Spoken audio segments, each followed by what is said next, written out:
Guys আজকে আমি এমন একটা মজার ঘটনা শেয়ার, আমারই হাসি বাইর হচ্ছে।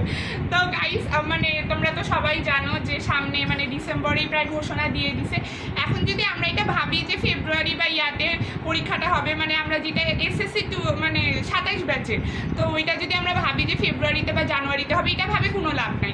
আমাদের ধরে নিতে হবে যে ডিসেম্বরে যেহেতু ডিক্লেয়ার দিচ্ছে তো ডিসেম্বরেই হবে, এটা ভাবে পড়াশোনা সবাই শুরু করছে, তো আমিও শুরু করছি। তো নন সাবজেক্ট মানে আমি তো সায়েন্স নিছি, সায়েন্সের হলো মানে সায়েন্সের তো প্রাইভেট পড়ি, মানে অলরেডি 2টা পড়ি আর ইংলিশও পড়ি, কিন্তু নন সায়েন্সের এগুলো আমি পড়ি না। 9-এ পড়তাম, তো ওই স্যারটা দিনাজপুর চলে গেছে, এখন নাই, তাই নন সায়েন্সের পড়ার চেষ্টা করতেছি। তো আমাদের এখানে একজন পড়ান টিচারটা, উনি হলো পণ্ডিত স্যার সবাই বলে, তো ওখানে ফ্রিতে পড়ায়, মানে আমার ফ্রেন্ডগুলো বলো ফ্রিতে, তো ফ্রিতে পড়ায় বলে আমাদের বেশি আগ্রহ, মানে ফ্রি জিনিস সবাই নিতে চায়।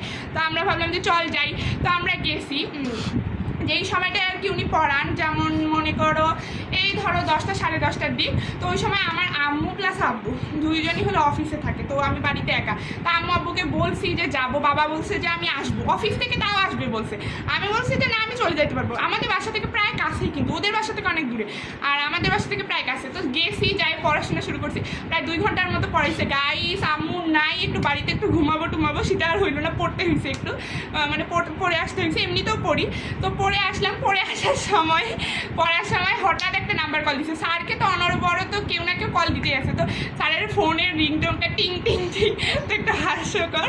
তো তখন না ফোন দিছে, এখন স্যার ফোন ধরার সময় দেখতেছে যে লাস্টের নাম্বারটা কি 3130, মানে 310 বলছে। তো লাস্টের নাম্বারটা আমার মাথায় মানে কিছুটা আমি শুনতে পেলাম, তখন বললাম 310। তো আমি আমার বাবার নাম্বারটা বলা শুরু করছি, তারপরে যে ফোন দিয়ে কথা বলতেছে, তো স্যার আমার প্রায় কাছেই ছিল, সামনের বেঞ্চে বসছি, তো আওয়াজটা শোনা যাচ্ছিল, আমি বাবার মতো কথা বলতেছে। তারপরে যখন ইয়াটিয়া বললো, তখন আমি বুঝাই রয়েছি যে আমার বাবা ফোন দিছে। এতক্ষণ ধরে প্রায় অনেকক্ষণ ধরে বাবা বলছে যে স্যার গেছে, ওরা যে পড়তে যাইতে চাইছিল গেছে, আমার মেয়ে কি গেছে, হ্যান ত্যান। বাবাকে আমি বলেই গেলাম সকালে যে আমি পড়তে যাব, তাও গেছে, আমার মেয়ে কি গেছে, ওর বান্ধবীগুলো যে আসতে চাইছিল ওরা কি গেছে না যায়নি, হ্যান ত্যান। তারপরে স্যার বলছে যে হ্যাঁ ওরা তো আসছে পড়তে, আপনার মেয়ের নাম কি? তখন বাবা আমার নামটা বললো, তখন বলছে যে স্যার, মানে বাবা আমাকে রুকাইয়া বলে ডাকে, আম্মু আর আব্বু, আর আমি স্যারকে মানে আমার ফ্রেন্ড সার্কেল যারা আছে, স্যার টিচার যত সব আছে সবাই, ওদেরকে আমি আশফি নামটাই বলি। সো আশফি স্যারও আমাকে জিজ্ঞাসা করছে নামটা, তো প্রথমে আশফি বলছি, তারপরে বাবা রুকাইয়া বললো। তো তখন স্যার বলতেছে যে রুকাইয়া নামের কেউ আসছে, তখন আমি বললাম যে স্যার আমি। আচ্ছা ও তোমার বাবা হয়তো বা আমার সাথে কথা বলতে চাইছে কিনা জানি না, স্যার বললো যে না কথা বলো। ওখানে 10 না 12 জন ছিল স্টুডেন্ট আমার ফ্রেন্ডগুলা, তো ওদের কারও কেউ ফোন দেয়নি, আমার বাবা একমাত্র। আমি এতবার বলে গেলাম বাড়িতে, আম্মু বলে গেছি, বাবাকে বলে গেছি, সকালে 1000বার, কালকে থেকে বলতেছি বাবা, ওদের কারোর প্যারেন্টস যায়নি পর্যন্ত যে কোথায় পড়তেছে বা এগুলো কিছু শুনেনি। আমার বাবা কালকে যায়ও আসছে, আমার বাবা টিচারটা বাড়ি যায় আসছে, দেখা করে আসছে, নাম্বারও নিছে, তো হইলো কথা। তো বাবার সাথে কথা বলতেছি, বলছে হ্যাঁ বাবা বলো। তখন বলছে যে গেছো, আমি বলছি যে হ্যাঁ আসছি তো। তখন বলছে যে কখন গেছো? আমি বলছি যে যখন আসতে চাইছিলাম 10টার দিকে, তো 10টা 10:30টার দিকে আমি গেছি, কিন্তু একটু দেরি হয়েছে রেডি হইতে হইলো। তখন বাবা বলছে যে কতক্ষণ পড়াবে? বলছে যে কি জানি, স্যার বললো যে আরও 1 ঘন্টা 2 ঘন্টার মধ্যে পড়ায় ছাড়ে দিব। তখন বাবা বললো যে কি সাবজেক্ট? আমি বাড়িতেই বলে গেছি যে বাংলা পড়তে যাবো, বাংলা দ্বিতীয়, ওখানেও বললাম যে বাংলা দ্বিতীয়। তখন বলছে যে গেছে তোমার বান্ধবীগুলা? আমি বলছি হ্যাঁ গেছে, আমি বলেই গেছি যে আমার বান্ধবীগুলা যাবে, কতজন যাবে সব কিছু ডিটেলসে বলে গেছি।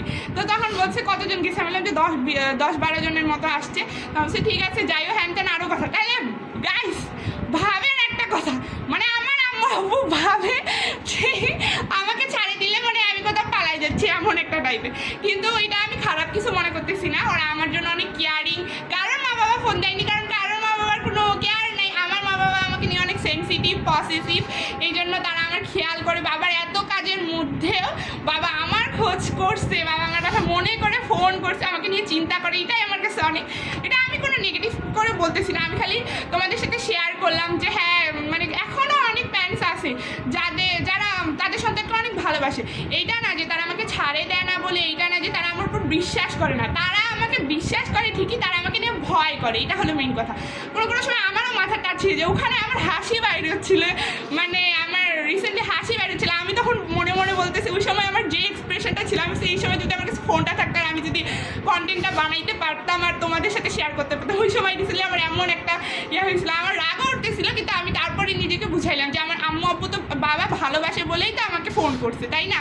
তো এটা আমার মাঝে মাঝে একটু বিরক্ত টাইপের লাগে, কারণ বাবা সবসময় মানে আম্মু আব্বু দুজনে আমাকে অনেক কেয়ারিং করে। এখানে যাওয়া যাবে না, বাড়ির সামনে বাড়ি থেকে বাইরে হতে দেয় না। তাহলে বলো, তোমরাই বলো, বাড়ির সামনে বাড়ি থেকে বাইরে হলে মনে হয় আমাকে একটু ধরে নিয়ে যাচ্ছে, এমন বিহেভ করে। এটা কোনো মানে অবিশ্বাস বা এরকম কিছু না, তারা আমাকে নিয়ে ভয় করে, আমাকে অনেক ভালোবাসে, আমাকে তারা হারাইতে চায় না, তাই এরকম করে। তো আমার এটা ভালোই লাগে। একটু একটু কোনো কোনো সময় খালি একটু রাগ হয়, এটা রাগটা হবেই স্বাভাবিক, তো এটা ম্যানেজ করে নিতে আমাকেই হবে, তো প্রকাশ করা যাবে না। কিন্তু তারা আমাকে